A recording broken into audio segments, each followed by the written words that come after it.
Bersiap sedia, sila berdoa di dalam hati. Doa di dalam hati.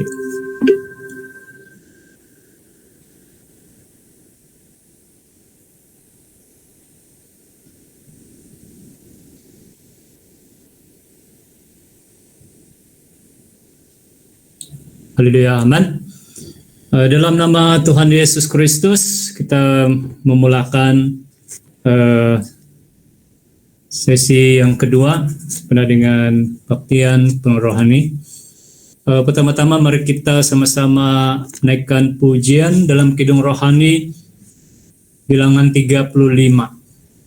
Bilangan 35. Kita sama-sama berdiri.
Selanjutnya sebelum kita berfungsi sebahagian daripada firman Tuhan, ada banyak kita berdoa, namun Tuhan agar memimpin, membantu kita di dalam pembelajaran firman. Kita sama-sama saat ini berlutut berdoa, sama berdoa.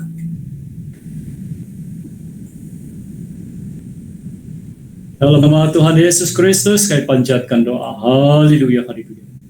Haleluya, haleluya, haleluya.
Amen.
Haleluya, salam damai sejahtera, selamat pagi, salam sahabat, diucapkan kepada saudara-saudari dan juga teman-teman sekerja yang dikasihi dan yang diberkati oleh Tuhan Yesus. Syukur kepada Tuhan, walaupun kita lihatkan pergerakan kita, namun kita masih lagi punya kesempatan untuk sama-sama membangunkan kehidupan kepercayaan kita, khususnya melalui kebaktian kebungan rohani ini. Baik, di dalam kesempatan pada pagi ini, saya ingin membawa saudara dan saudara sekalian untuk sekali lagi merenungkan satu tajuk pelajaran, yaitu selama masih dapat dikatakan hari ini. Dan memang ini telah pun kita perbincangkan semalam, tapi kita lebih kepada untuk arah penginjilan. Tapi pada pagi ini kita akan menggunakan tajuk ini untuk kita saling mendorong sebagai sesama seiman. Baik, pertama-tama mari kita membuka di dalam kitab Ibrani. Terlihat di dalam kitab Ibrani pasal yang ketiga, ayat yang ke-13. Mari kita lihat dalam kitab Ibrani pasal 3 ayat 13. Dalam nama Tuhan Yesus membacakan ayat-ayat suci Alkitab.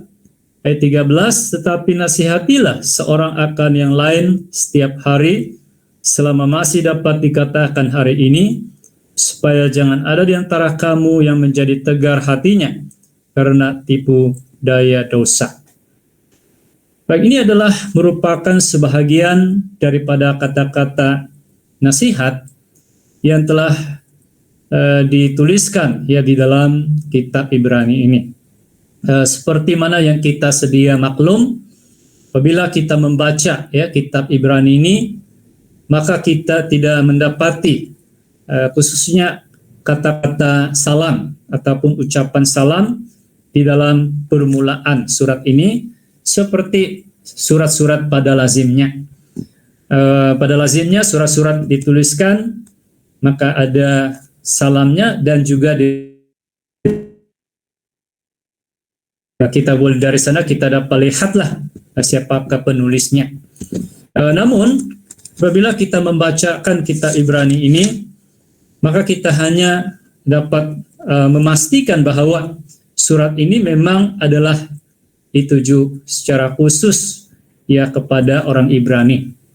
Dan kalau kita melihat isi kandungan secara rumusannya, maka kita dapat mengetahui di mana isi kandungannya ini adalah memfokuskan tentang siapakah Yesus Kristus itu, dan juga mendorong pemercaya ataupun jemaat agar mereka itu beriman kepada Yesus. Nah, walaupun secara khususnya kitab Ibrani ditujukan kepada orang Ibrani, namun bagi kita pada hari ini, surat ini juga wajar untuk kita renungkan, untuk kita baca dan untuk kita renungkan, dan menjadikannya ianya sebagai sebahagian daripada kata-kata nasihat, dorongan bagi kita, khususnya dalam kita menjalani kehidupan di saat-saat akhir ini. Sama seperti harapan Paulus ya, harapan Paulus ketika dia menuliskan surat. Memang dia ada alamatkan kepada siapakah surat itu. Tetapi pada masa yang sama, dia juga mengharapkan agar surat-suratnya itu dibacakan juga kepada jemaat-jemaat yang lain. Nah, misalnya kalau kita ambil contoh harapan Paulus itu di dalam kitab Kolose pasal 4 ayat yang ke-16. Di dalam kitab Kolose pasal 4 ayat 16, ya, Kolose pasal 4 ayat yang ke-16. Dan bila mana surat ini telah dibacakan di antara kamu, usahakanlah supaya dibacakan juga di jemaat Laodikia, dan supaya surat yang untuk Laodikia dibacakan juga kepadamu. Jadi nampaknya kita dapat lihat, maka walaupun Paulus dia mengalamatkan surat itu kepada siapa, tetapi dia juga menaruh harapan agar surat-surat yang dituliskannya itu adalah dapat dibacakan oleh semua jemaat di pelbagai tempat. Jadi pada hari ini kita juga sebenarnya sudah beriman bahwa Alkitab ini adalah merupakan yang diilhamkan oleh Tuhan, yang memang sangat bermanfaat, dan tujuan manfaat itu ialah untuk memperlengkapi kita ya dengan perbuatan-perbuatan yang baik. Jadi justru itu pada hari ini kita juga wajar untuk merenungkan apa yang dicatatkan, dituliskan di dalam kitab Ibrani ini. Baik, mari kita renungkan, ya, apakah yang dimaksudkan dengan kata-kata di dalam kitab Ibrani pasal yang ketiga ayat 13 itu. Nah, tadi kita sudah baca dan kita memetik perkataannya di sini, yaitu selama masih dapat dikatakan hari ini. Apabila kita melihat tentang titik masa ini, yaitu hari ini, maka kita juga dapat mengaitkannya dengan apa yang disebutkan di dalam kitab Ibrani itu sendiri, yaitu di dalam pasal 13 ayat yang ke-8. Di dalam Ibrani pasal 13 ayat yang ke-8, di sini menyentuh tentang apa? Kita baca Ibrani pasal 13 ayat yang ke-8. Ibrani pasal 13 ayat yang ke-8 mengatakan, Yesus Kristus tetap sama, baik kemarin maupun hari ini dan sampai selama-lamanya. Baik, ayat ini dengan ringkasnya kita dapat menjelaskan tentang apa, yaitu yang pertama, di mana Allah yang kita sembah ya pada hari ini sebenarnya adalah Allah yang tidak berubah. Jadi dia adalah Allah yang setia. Nah, itulah disebutkan dialah Allah yang kemarin, hari ini dan selamanya. Jadi maksud dia adalah Allah yang tidak berubah, adalah Allah yang setia. Dan pada masa yang sama juga memberitahu kita yang kedua, di mana Allah yang kita sembah hari ini adalah Allah yang kekal. Kenapa? Sebab dia kemarin, hari ini dan selamanya ada. Jadi dia adalah Allah yang kekal. Yang ketiga, dari ayat ini juga memberitahu kita bahwa Allah ini adalah yang tidak dikongkong oleh ruang dan waktu. Kenapa? Sebab dia ada pada kemarin, hari ini, dan juga selamanya. Dan yang keempat, kita juga dapat memahami melalui petikan ini, yaitu semua hari adalah milik Allah. baik kemarin, hari ini, dan selama-lamanya atau hari esok, semuanya adalah milik Tuhan. Jadi dengan arti kata yang lain, di dalam kehidupan manusia, hari-hari di dalam kehidupan manusia adalah merupakan hari-hari di mana Allah sentiasa hadir. Bahkan saat kita sudah meninggalkan dunia ini. Jadi kita tidak ada hari lagi untuk kita jalani dalam hidup kita di dunia ini. Tetapi pada Tuhan itu dia masih ada. Kenapa? Sebab di dalam Yohanes pasal 4 ayat 24 ada memberitahu. Kita lihat di dalam kitab Yohanes pasal 4 ayat 24. Kita lihat Yohanes pasal 4 ayat 24. Yohanes pasal 4 ayat 24.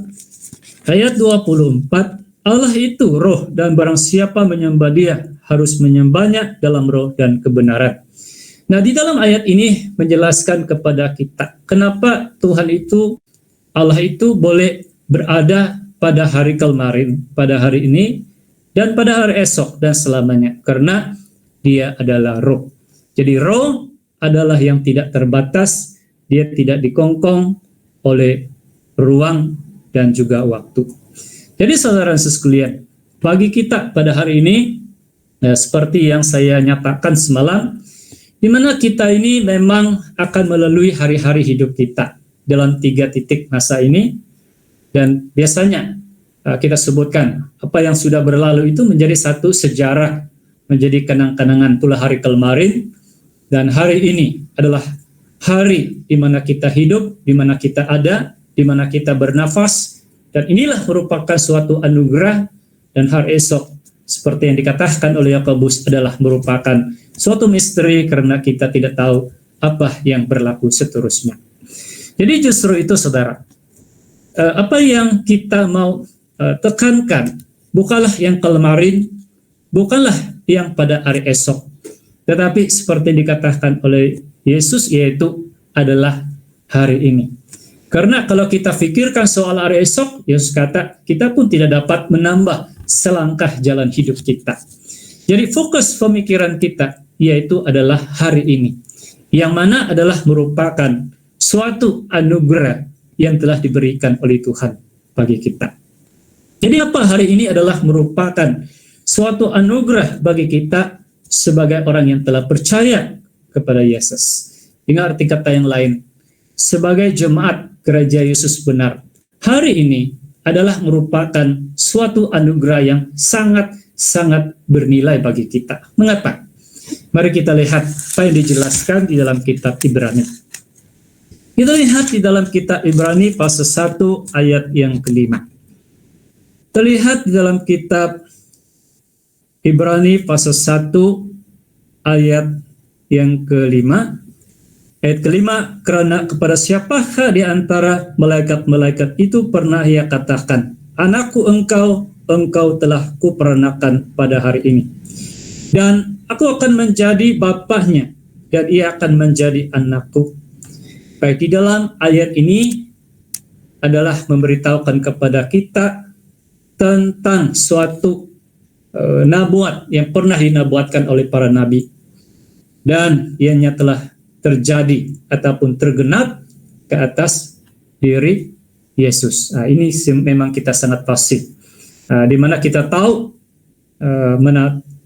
Allah Bapa, yaitu Firman, yaitu Allah yang telah pun turun ke dalam dunia. Dia adalah merupakan Firman, ya, Firman yang menjelma menjadi manusia. Dan anak itu yang kita kenali sebagai Yesus Kristus. Jadi ini adalah merupakan suatu hal yang sangat bernilai bagi kita. Kenapa? Karena melalui hal ini, ya, apabila dia digenapkan, maka menunjukkan atau menceritakan kepada kita tentang penebusan yang dilakukan oleh Tuhan Allah kepada kita. Jadi di dalam kitab Ibrani pasal 5 ayat 5, ya, dalam Ibrani pasal 5 ayat 5 di sini lebih jelas memberitahukan kepada kita. Kita lihat di dalam Ibrani pasal 5 ayat 5, dia berkata, demikian pula Kristus tidak memuliakan dirinya sendiri dengan menjadi imam besar, tetapi dimuliakan oleh Dia yang berfirman kepadanya, "Anakku, engkau telah kuperanakan pada hari ini." Jadi di sini menjelaskan pada kita di mana Kristus, itulah Yesus Kristus, dialah merupakan anak dalam penebusan. Dia disebut sebagai anak tunggal Bapa penuh kasih karunia dan kebenaran. Dari satu sudut yang lain, dia adalah merupakan Allah tunggal yang kita percaya pada hari ini, yaitu Yesus Kristus. Seperti yang diterangkan di dalam kitab Injil, misalnya di dalam kitab Lukas pasal 2 ayat 11 ya. Lukas pasal 2 ayat 11 mengatakan bahwa telah lahir bagimu juru selamat, yaitu Yesus Kristus di kota Daud. Jadi ini adalah merupakan suatu nabuat tentang kelahiran juru selamat ya di dalam perjanjian lama, dan ia telah tergenap di dalam perjanjian baru. Jadi istilah pada hari ini adalah boleh merujuk kepada lahirnya juru selamat, yaitu satu tempo masa, pintu anugerah, pintu keselamatan terbuka bagi segenap umat manusia. Jadi saudara dan saudari sekalian, pada hari ini,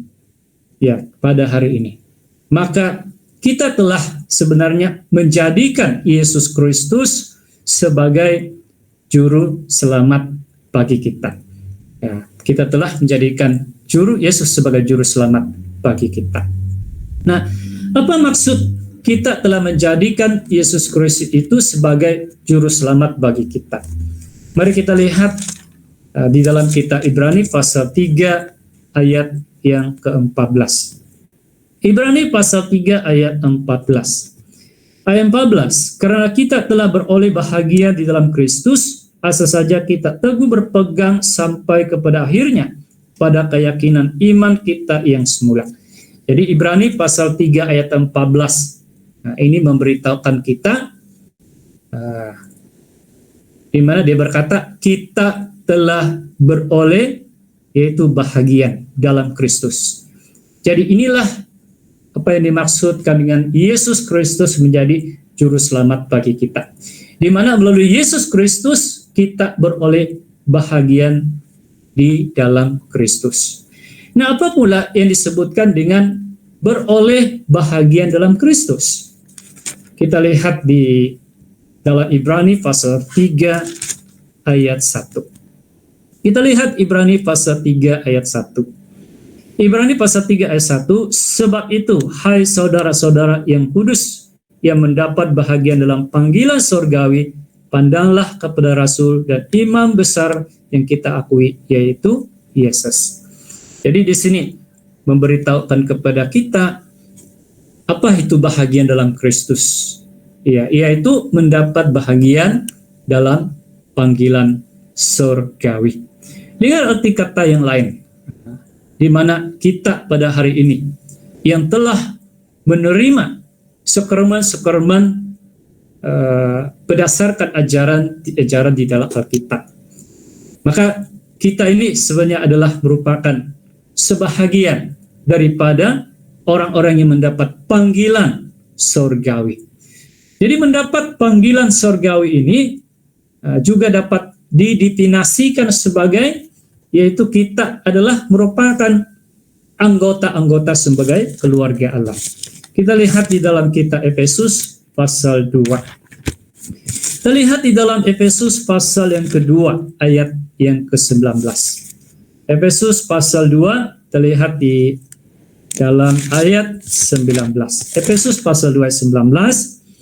Ayat 19, demikianlah kamu bukan lagi orang asing dan pendatang, melainkan kawan sewarga dari orang-orang kudus dan anggota-anggota keluarga Allah. Jadi di dalam ayat ini jelas memberitahukan kepada kita bahwa hari ini kita bukan lagi orang asing, bukan lagi pendatang, melainkan kita adalah merupakan yaitu anggota-anggota keluarga Allah. Jadi kita mempunyai kewargaan ya, kerajaan surga. Jadi ini adalah merupakan suatu berkat ya, suatu berkat yang terbesar ya di dalam kehidupan kita. Karena di dalam Kristus maka kita telah yaitu mengecapi berkat berkat yang disediakan oleh Tuhan bagi kita. Kita boleh lihat lagi di dalam kitab Ibrani pasal yang ke-6. Terlihat di dalam kitab Ibrani pasal 6 ayat yang keempat. Ibrani pasal 6 ayat 4, kita baca sampai ayat 5, ayat 4. Sebab mereka yang pernah diterangi hatinya, yang pernah mengecap karunia sorgawi, dan yang pernah mendapat bahagian dalam Roh Kudus, 5. Dan yang mengecap firman yang baik dari Allah dan karunia-karunia yang akan datang. Kita baca sampai di sini. Kita baca di sini. Artinya seseorang itu yang sudah berada di dalam Kristus, dia akan memiliki apa? Dia memiliki apa? Sebab kalau ayat seterusnya itu ialah kalau dia murtad, dia akan kehilangan apa? Nah, dia akan kehilangan apa? Tapi kalau ayat 4 dan 5 ini memberitahu bahwa seorang yang di dalam Kristus, dia ada apa? Apa yang dia dapat? Jadi di dalam Kristus itu, dengan ringkasnya, maka di sini mengatakan diterangi hatinya. Ini yang pertama-tama, diterangi hatinya. Kemudian mengecapi karunia sorgawi. Mengecapi karunia sorgawi dan juga mendapat bahagian dalam Roh Kudus, mendapat bahagian dalam Roh Kudus dan juga mengecapi mengecapi karunia-karunia yang akan datang. Ini sebenarnya adalah merupakan berkat-berkat yang akan kita beroleh apabila kita berada di dalam Kristus. Jadi saya tidak akan menerangkan hal-hal ini karena kita lebih fokus kepada apakah sebenarnya yang harus kita lakukan selama kita masih ada hari ini. Jadi pada hari ini, bukankah Yesus Kristus telah menjadi juru selamat bagi kita? Bukankah kita sudah berada di dalam Kristus dan bukankah kita adalah ahli waris kerajaan surga? Jadi memang semua ini sudah kita dapat dan bukankah kita boleh sebutkan pada hari ini, ya kita semua telah menerima anugerah yang terbesar yang tidak dapat kita hitung, ya kita tidak dapat takar dengan apa juga jenis ukuran yang terdapat di dalam dunia ini. Jadi memandangkan hari ini adalah hari yang sangat bernilai. Jadi bagaimanakah kita dapat ataupun bagaimana kita mau menjalani kehidupan kita selama masih dikatakan hari ini. Karena hari ini kita sudah dapat anugerah itu. Maka bagaimana kita mau menjalani kehidupan kita supaya jangan sampai kita mempersia-siakan anugerah yang telah Tuhan berikan kepada kita. Baik, kita lihat kembali di dalam kitab Ibrani pasal yang ketiga. Kita lihat Ibrani pasal yang ketiga ayat yang ke-13. Ibrani pasal 3 ayat 13. Tetapi nasihatilah seorang akan yang lain setiap hari selama masih dapat dikatakan hari ini, supaya jangan ada di antara kamu yang menjadi tegar hatinya karena tipu daya dosa. Baik, ayat ini mau memberitahu kita, sebagai orang-orang yang telah percaya, dia bagi tahu kita. Apa yang dia bagi tahu kita? Yaitu kita harus saling menasihati. Dengan arti kata yang lain, sebagai sesama, kita harus menjalani kehidupan yang saling menasihati selama masih dapat dikatakan hari ini. Jangan kita sebagai sesama, sebagai teman-teman seiman, ya, maka kita bukan pula saling membangunkan, tetapi saling meruntuhkan. Ini adalah merupakan satu hal yang pernah diungkitkan oleh Paulus, ya. Dia harap agar jemaat itu dapat saling membangunkan, jangan saling meruntuhkan. Kita lihat di dalam kitab Galatia. Kita lihat di dalam kitab Galatia pasal yang kelima. Galatia pasal yang kelima, kita lihat ayat 15. Galatia pasal 5 ayat yang ke-15. Ayat 15. Tetapi jikalau kamu saling menggigit dan saling menelan, awaslah supaya jangan kamu saling membinasakan. Jadi di dalam kitab Ibrani mengatakan selama kita masih selama masih dapat dikatakan hari ini, selama kita masih menjalani kehidupan di dalam anugerah Tuhan ini, maka apalah perkara yang patut kita buat? Maka itulah kita harus menasihati. Menasihati, yaitu kita tujuannya adalah untuk saling membangun. Oh, jangan saling menggigit, jangan saling menelan. Maka nanti kalau sudah saling menggigit, saling menelan, maka dia kata akhirnya akan saling membinasakan. Kalau begitu, itu sudah tidak mencapai tujuan sebenar.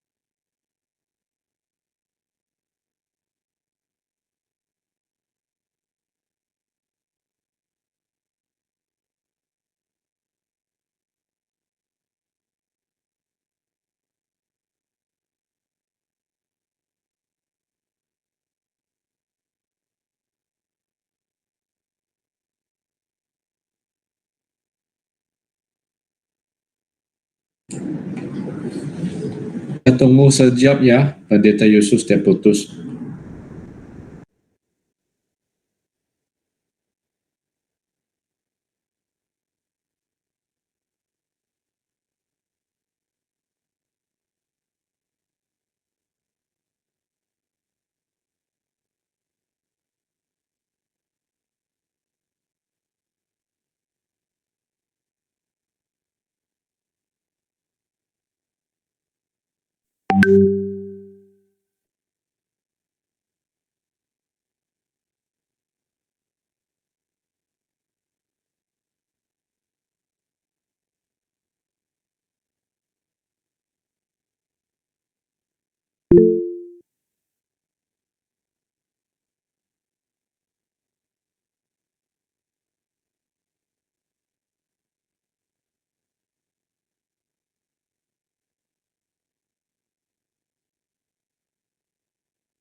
Boleh?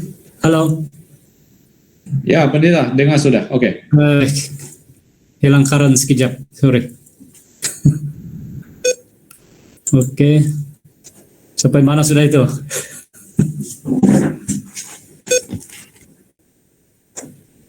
Baik, ya kita sambung. Maaf ada gangguan tadi.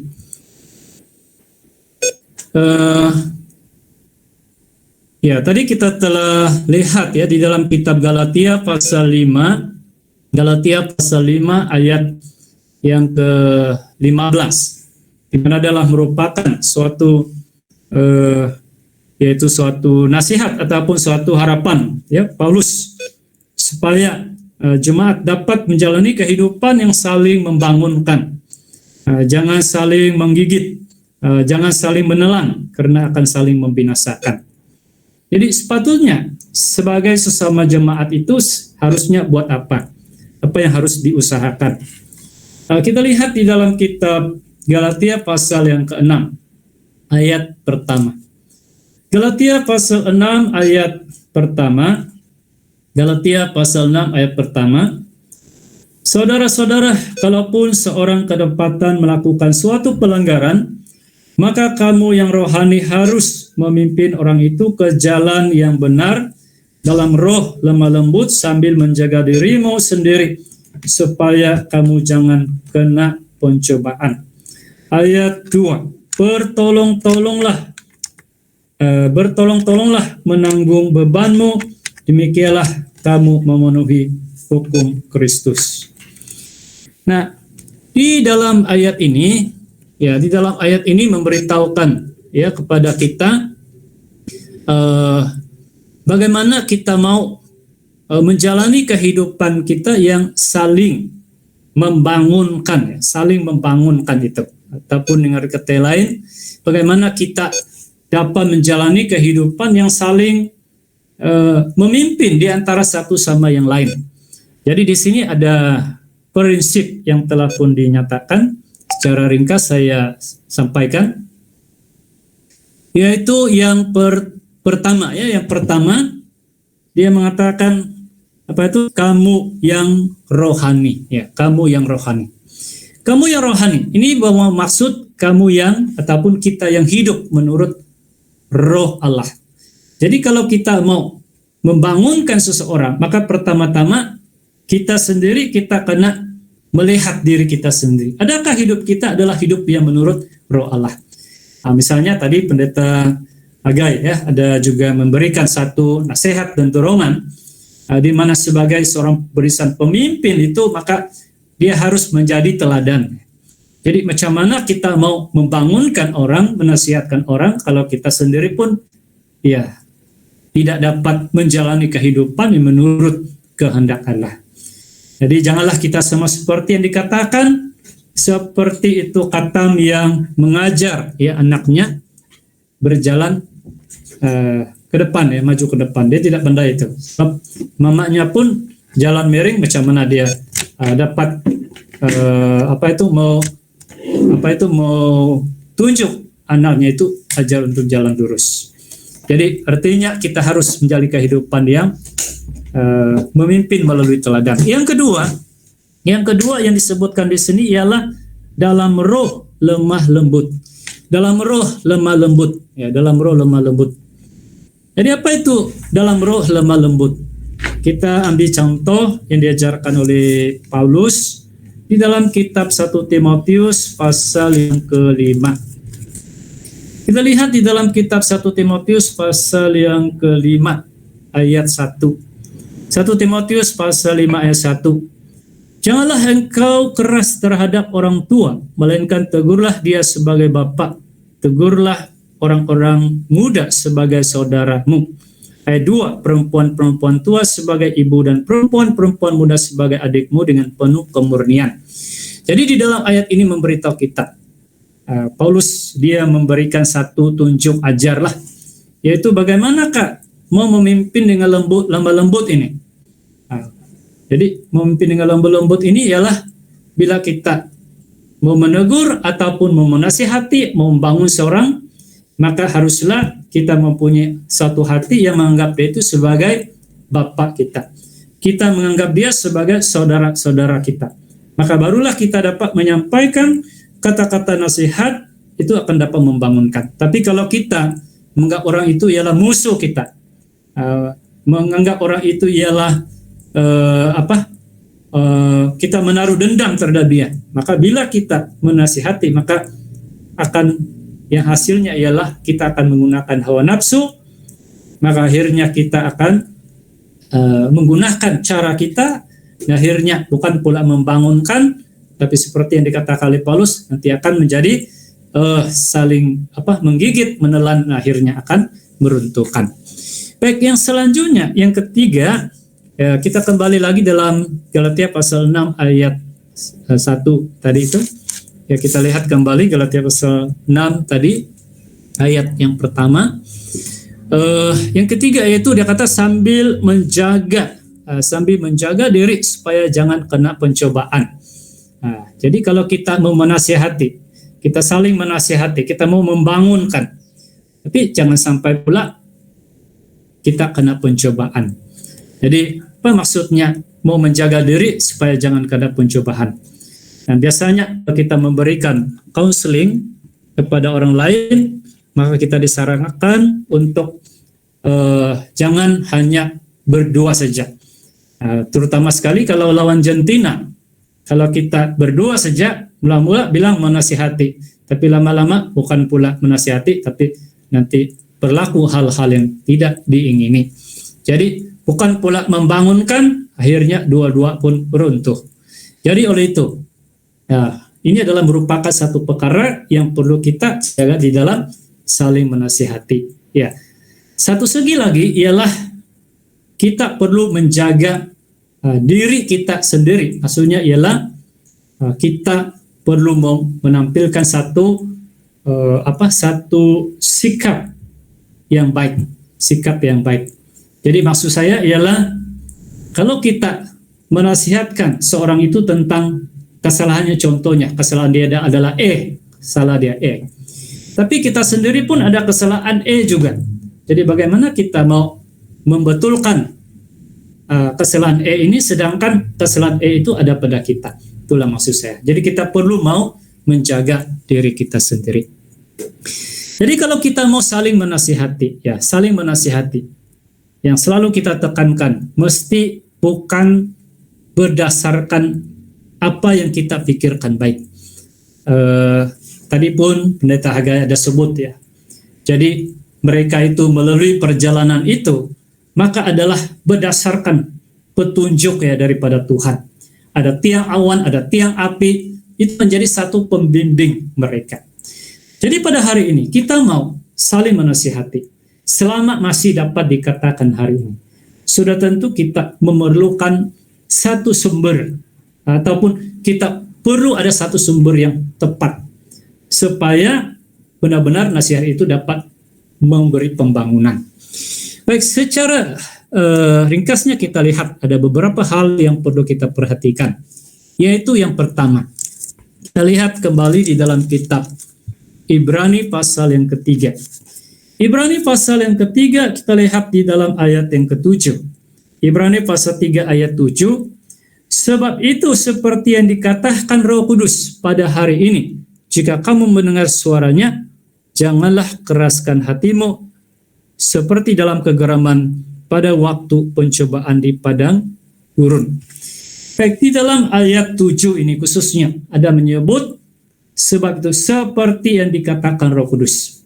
Jadi kalau kita mau menasihati, kalau kita mau saling membangunkan, jadi memang perkara yang terpenting, sumber yang terpenting ialah kita menggunakan apa yang dikatakan Roh Kudus. Ya, bukan saya pikir-pikir begini. Saya pikir-pikir begitu bagus. Akhirnya apa yang kita pikirkan itu adalah hal-hal yang memang macam baik tetapi adalah yang tidak baik. Tetapi apa yang penting bagi kita pada hari ini? Kita selalu berkata, gereja Yesus benar adalah adalah merupakan satu-satunya gereja yang ada penyertaan Roh Kudus yang memimpin kita. Jadi oleh demikian, apapun yang kita lakukan, dan khususnya di dalam kita saling menasihati, maka sudah tentu kita perlu bersandarkan kepada Roh Kudus yang dapat memberi hikmat dan wahyu kepada kita. Kita lihat di dalam kitab Efesus. Kita lihat di dalam kitab Efesus pasal yang pertama. Efesus pasal 1, kita lihat di dalam ayat 17. Efesus pasal 1 ayat 17. Efesus pasal 1 ayat 17, dan meminta kepada Allah Tuhan kita Yesus Kristus, yaitu Bapa yang mulia itu, supaya Ia memberikan kepadamu roh hikmat dan wahyu untuk mengenal Dia dengan benar. Nah, jadi di dalam ayat ini memberitahukan kepada kita, di mana kita perlu ada roh hikmat, roh wahyu.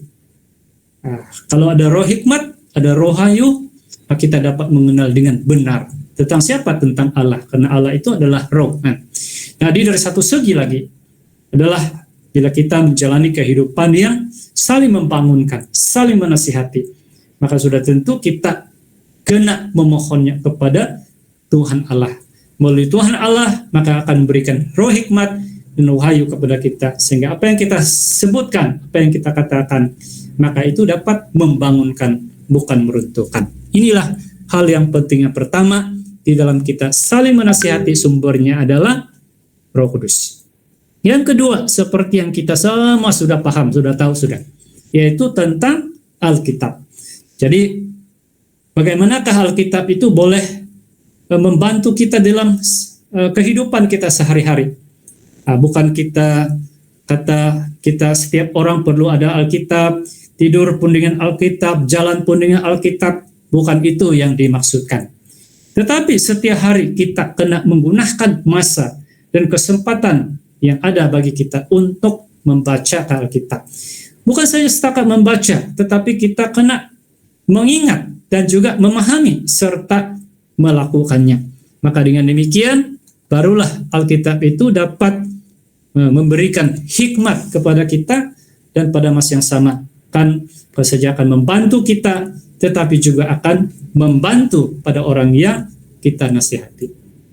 Baik,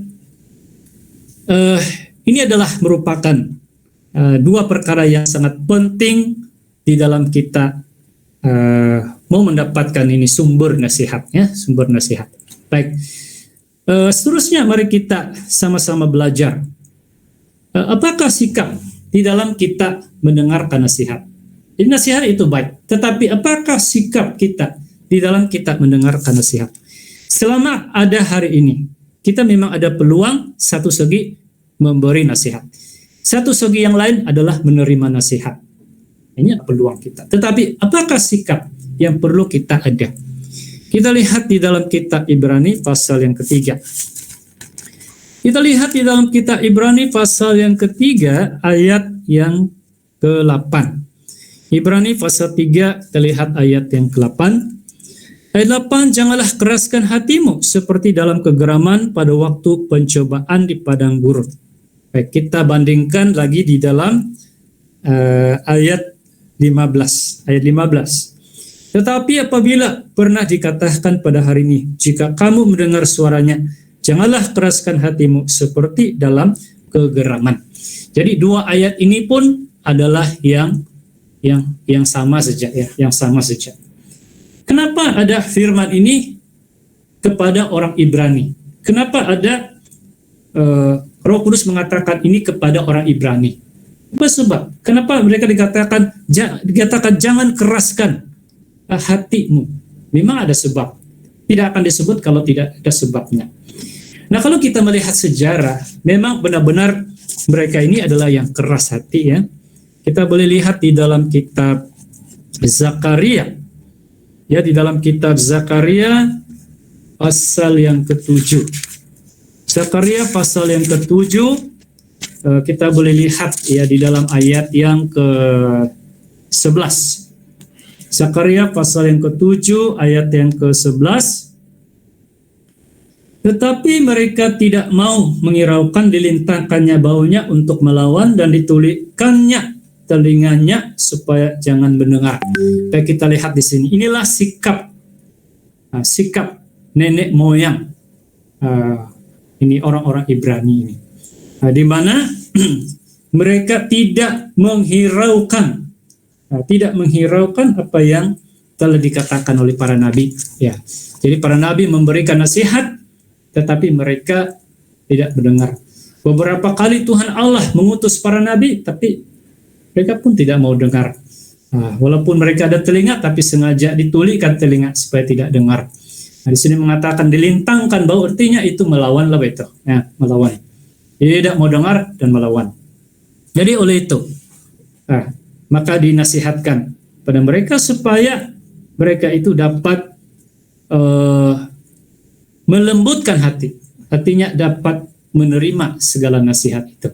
Pada hari ini kita pun sama juga.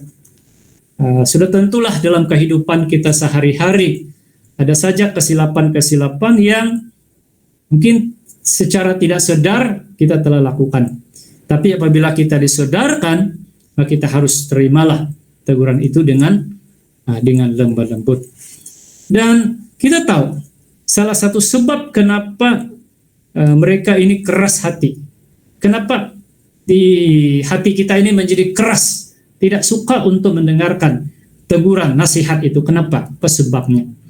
Kalau kita kembali melihat di dalam kitab Ibrani pasal 3 ayat 13, di sana sebenarnya ada jawaban dia. Ibrani pasal 3 ayat 13, kalimat akhir. Kalimat akhir mengatakan supaya jangan ada di antara kamu yang menjadi tegar hatinya karena tipu daya dosa. Baik, di sini mengatakan apa? Karena tipu daya dosa, ya. Jadi karena dosa lah yang menutup dan membuat hati seseorang itu keras untuk menerimakan ajaran. Jadi oleh itu, pada hari ini, macam mana supaya kita ada hati yang lembut untuk menerimakan segala nasihat-nasihat yang diberikan kepada kita, yang telah kita dengar itu. Macam mana? Kita lihat di dalam kitab Yakobus. Yakobus pasal 1. Yakobus pasal 1 ayat 21. Yakobus pasal 1 ayat 21. Sebab itu buanglah segala sesuatu yang kotor dan kejahatan yang begitu banyak itu, dan terimalah dengan lemah lembut firman yang tertanam dalam hatimu yang berkuasa menyelamatkan jiwamu. Jadi di sini jelas beritahu. Tadi dalam Ibrani mengatakan jangan keraskan hati. Dan dia sebutkan kenapa keras hati? Itulah karena tipu daya dosa. Maka di dalam hati ya sudah dipengaruhi oleh dosa. Maka sebab itu hati menjadi keras, tidak dapat menerimakan ajaran. Maka Yakobus mengatakan, kalau begitu apa yang harus perbuat? Maka dia berkata, buanglah. Jangan lagi simpan. Buanglah itu. Apa yang mau dibuang?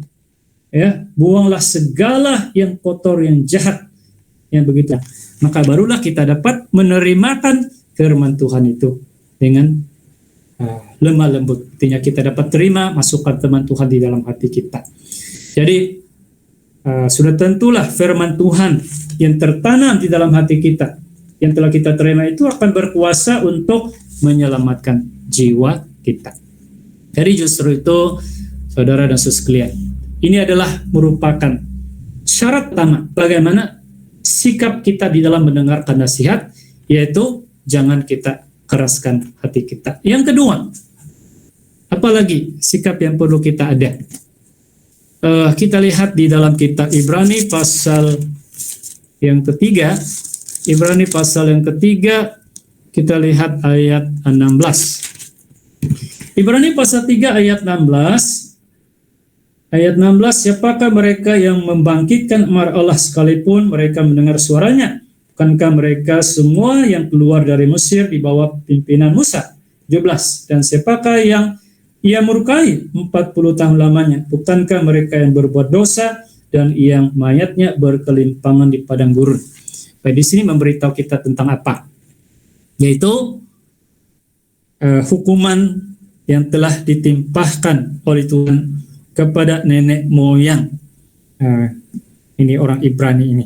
Kenapa? Karena disebutkan kalau kita lihat di dalam ayat 16 ya, di sini mengatakan mereka ini adalah yang membangkitkan amarah sekalipun mereka itu mendengarkan seperti tidak mendengarkan juga.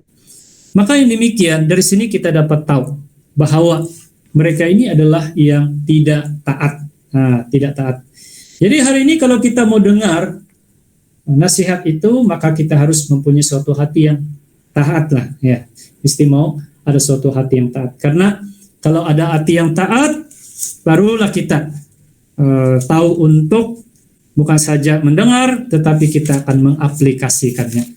Kita lihat di dalam kitab Yakobus pasal 1. Yakobus pasal 1 ayat 22. Yakobus pasal 1 ayat 22 sampai ayat 25. Yakobus pasal 1 ayat 22 sampai 25. Jadi saya tidak bacakan, kita buat satu rumusan di mana ayat ini memberitahukan kepada kita ialah berkaitan dengan bagaimana kita mau mendengarkan nasihat daripada Tuhan itu, ialah dengan cara kita sudah dengar, maka kita juga harus menjadi pelaku firman. Itulah namanya setia. Jadi kalau kita suka dengar, tapi tidak melakukannya, ya bermakna kita bukanlah pendengar yang baik. Karena setelah dengar kita tidak setia melakukannya. Dan yang ketiga kita lihat kembali di dalam kitab Ibrani pasal 3 ayat 19.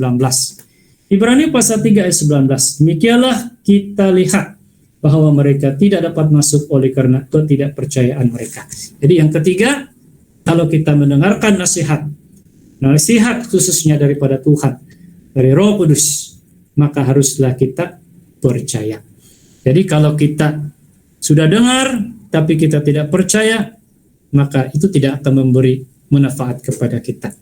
Jadi inilah 3 hal yang penting bagaimana kita sikap kita di dalam mendengarkan nasihat. Yaitu yang pertama, jangan kita keraskan hati. Yang kedua, kita mesti mau taat. Dan yang ketiga, kita harus percaya. Dan ini adalah merupakan hal yang perlu kita sentiasa sematkan di dalam hati kita. Baik, menangkan masa, jadi kita lihat sebagai kesimpulan, yaitu apakah akibat sekiranya tidak mendengarkan nasihat ataupun suara Tuhan. Jadi pada hari ini kita masih mempunyai kesempatan, tapi kalau kita tidak gunakan kesempatan itu, maka apa akibat dia? Ya, kita lihat dalam Ibrani pasal 3 ayat 17. Ibrani pasal 3 ayat 17, kalimat akhir mengatakan, bukankah mereka yang berbuat dosa dan yang mayatnya bergelimpangan di padang gurun?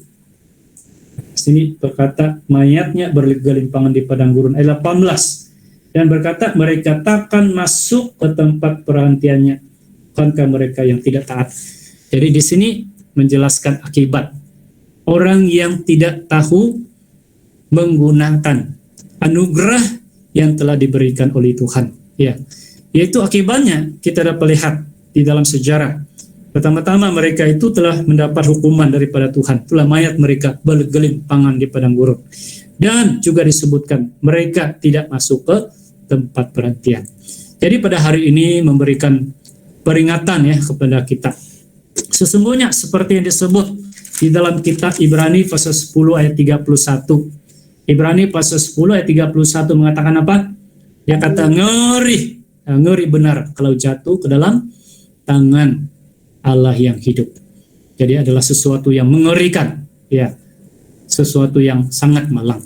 Jadi oleh itu pada hari ini, selama masih dapat dikatakan hari ini, apa yang wajar untuk kita lakukan, wajar untuk kita renungkan. Dari sekali kita renungkan 2 ayat. Yang pertama, kita lihat di dalam Efesus pasal 5. Kita lihat di dalam kitab Efesus pasal yang kelima, ayat yang ke-15. Kita lihat Efesus pasal 5, kita lihat di dalam ayat 15. Ayat 15, karena itu perhatikanlah dengan saksama bagaimana kamu hidup, janganlah seperti orang bebal, tetapi seperti orang arif. Ayat 16, dan pergunakanlah waktu yang ada, karena hari-hari ini adalah jahat. Jadi ayat ini memang kita semua sudah fasih. Namun kadang-kadang kita terleka ya. Jadi selama kita masih mempunyai kesempatan, selama kita masih hidup di dalam hari ini, yaitu suatu lingkungan anugerah Tuhan, kehidupan dalam anugerah Tuhan. Maka marilah kita sentiasa memperhatikan kehidupan kita, kita memperhatikan kehidupan kita. Sebab kalau kita tidak memperhatikan kehidupan kita, akhirnya kita akan jatuh dalam suatu keadaan yang sangat malang. Kita lihat lagi satu ayat, untuk akhirnya kita lihat di dalam kitab Ibrani pasal 10. Kita lihat Ibrani pasal 10 ayat 26. Ibrani pasal 10 ayat 26. Ibrani 10 ayat 26, sebab jika kita sengaja berbuat dosa sesudah memperoleh pengetahuan tentang kebenaran, maka tidak ada lagi korban untuk menghapus dosa itu. Jadi ini menjadi satu peringatan pada kita semua. Ya, kita ini sudah pun menerima anugerah yang terbesar yang telah diberikan oleh Tuhan bagi kita. Nah, hari ini kita masih hidup dan kita masih diberkati oleh Tuhan, maka laluilah hidup ini dengan segala macam kebaikan. Kita menjalani kehidupan yang sentiasa menurut kehendak Tuhan. Kata pepatah mengatakan bahwa kita bekerja seolah-olah dunia ini masih panjang, tetapi beribadahlah seolah-olah esok kita akan mati. Semoga Tuhan menyertai dan memberkati kita semua. Baik, akhirnya kita semua rehat sama-sama berdoa di dalam hati. Doa dalam hati.